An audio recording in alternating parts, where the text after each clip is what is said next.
રાજ્યકક્ષાના વન અને પર્યાવરણ મંત્રી શ્રી પ્રવીણભાઈ માળીના હસ્તે આજરોજ ડીસા ખાતે 25 કરોડના વિવિધ વિકાસ કાર્યોનું ખાતમુહૂર્ત અને લોકાર્પણ કરવામાં આવ્યું। રાજ્યકક્ષાના વન અને પર્યાવરણ મંત્રી શ્રી પ્રવીણભાઈ માળીના વરદ હસ્તે આજરોજ ડીસા ખાતે ડીસા નગરપાલિકા દ્વારા હાથ ધરવામાં આવેલા અંદાજિત રૂપિયા 25 કરોડના વિવિધ વિકાસ કાર્યોનું ખાતમુહૂર્ત તેમજ લોકાર્પણ કરવામાં આવ્યું હતું।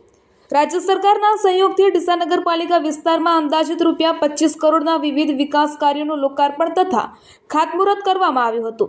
आ प्रसंगे शहेरना सर्वांगी विकासने ध्यानमां राखी प्रोसेसिंग प्लांट, आइकोनिक रोडनुं निर्माण, सीसी रोडना कामों, ओवरहेड टांकीनुं निर्माण तेमज भारत माता गार्डन सहितना महत्वपूर्ण विकास प्रोजेक्टोनो प्रारंभ करवामां आव्यो हतो। आ विकासना कार्योना अमलीकरणथी शहेरमां सुविधाओमां वधारो थवा साथे नागरिकोने आधुनिक अने सुव्यवस्थित नागरिक सुविधाओं उपलब्ध थवा तरफ महत्वपूर्ण पगलुं भरायुं होवानुं जणावायुं छे। शहेरना विकासने वधु गति आपवा माटे हाथ धरायेला आ कार्यो थकी नागरिकोने आधुनिक सुविधाओं उपलब्ध थशे तेवी आशा व्यक्त करवामां आवी हती। आ प्रसंगे राज्य कक्षाना मंत्री श्री प्रवीणभाई माळीए जणाव्युं हतुं के भारतना वडाप्रधान श्री नरेन्द्रभाई मोदीना मार्गदर्शन अने गुजरातना मुख्यमंत्री श्री भूपेन्द्रभाई पटेलना नेतृत्वमां राज्यमां विकासना नवा अध्यायो रचाई रह्या छे। देश अने राज्य आज विकासनी नवी दिशा तरफ आगळ वधी रह्या छे, ज्यां नवा પડકારો पण जीवनमां आगळ વધવાનો उत्साह आपे छे। आज ડીસા शहेरमां आधुनिक सुविधाओं तरफ महत्वपूर्ण पगलुं भरायुं छे। अमदावाद, वडोदरा अने मुंबई जेवा शहेरोमां जोवा मळता स्मार्ट टॉयलेट जेवा ડીસા शहेरमां पण स्मार्ट टॉयलेटनुं लोकार्पण करवामां આવ્યું છે। आ महत्वपूर्ण कार्य माटे ડીસા नगरपालिकाने हार्दिक अभिनंदन पाठवुं छुं। राज्यमंत्रीश्रीए जणाव्युं हतुं के ડીસા नगरपालिका द्वारा शहेरमां स्वच्छता पर विशेष भार मूकवामां आवी रह्यो छे।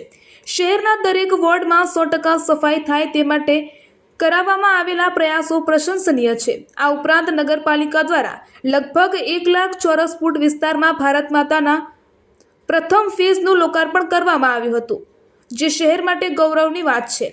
આ ઉપરાંત રાજ્ય સરકાર દ્વારા નાગરિકોની સુવિધાઓને ધ્યાનમાં રાખી સિનિયર સિટીઝન અને શહેરના લોકોને ઉપયોગી થાય તે માટે મ્યુનિસિપાલિટી પ્લોટની સુવિધા પણ ઊભી કરાવવામાં આવી છે, જે ડીસાના નગરજનો માટે ખૂબ જ ઉપયોગી સાબિત થશે। સાથે સાથે કચરાના વૈજ્ઞાનિક અને સાયન્ટિફિક નિકાલ માટે પણ યોગ્ય સુવિધાઓ અને વ્યવસ્થાઓ ઊભી કરાવવામાં આવી રહી છે। મંત્રીશ્રીએ વધુમાં જણાવતા કહ્યું હતું કે ડીસા શહેરમાં આઇકોનિક રોડના ખાતમુહૂર્ત દ્વારા વિકાસને નવી દિશા આપવામાં આવી રહી છે। નગરજનોને શુદ્ધ પીવાનું પાણી સહિત અનેક સુવિધાઓ પૂરી પાડવા માટે રાજ્ય સરકાર સતત પ્રયાસ કરી રહી છે। વિકસિત ભારતના સપનાને સાકાર કરવા માટે વડાપ્રધાન શ્રી નરેન્દ્રભાઈ મોદીની સૌનો સાથ સૌનો વિકાસના સંકલ્પને આગળ વધારવા આપણે સૌ વિકાસ અને સ્વચ્છતાની દિશામાં સાથે મળીને આગળ વધવું જોઈએ। ગ્રીન અને સ્વચ્છ દિશામાં આગળ વધીને ડીસા શહેરને વધુ સુંદર અને વિકાસશીલ બનાવવાનો સંકલ્પ લઈએ। આ કાર્યક્રમમાં ડીસા નગરપાલિકાના પ્રમુખ શ્રીમતી નીતાબેન ઠક્કર, રાજ્યસભાના પૂર્વ સાંસદ સભ્ય શ્રી દિનેશભાઈ અનાવાડિયા, સંગઠનના હોદ્દેદારો, વિવિધ પદાધિકારીઓ તેમજ જિલ્લાના ઉચ્ચ અધિકારીઓ મોટી સંખ્યામાં ઉપસ્થિત રહ્યા હતા। આજ રોજ ડીસા નગરપાલિકા દ્વારા 25 કરોડના ખર્ચે લોકાર્પણ અને ખાતમુહૂર્ત કરવામાં આવ્યું।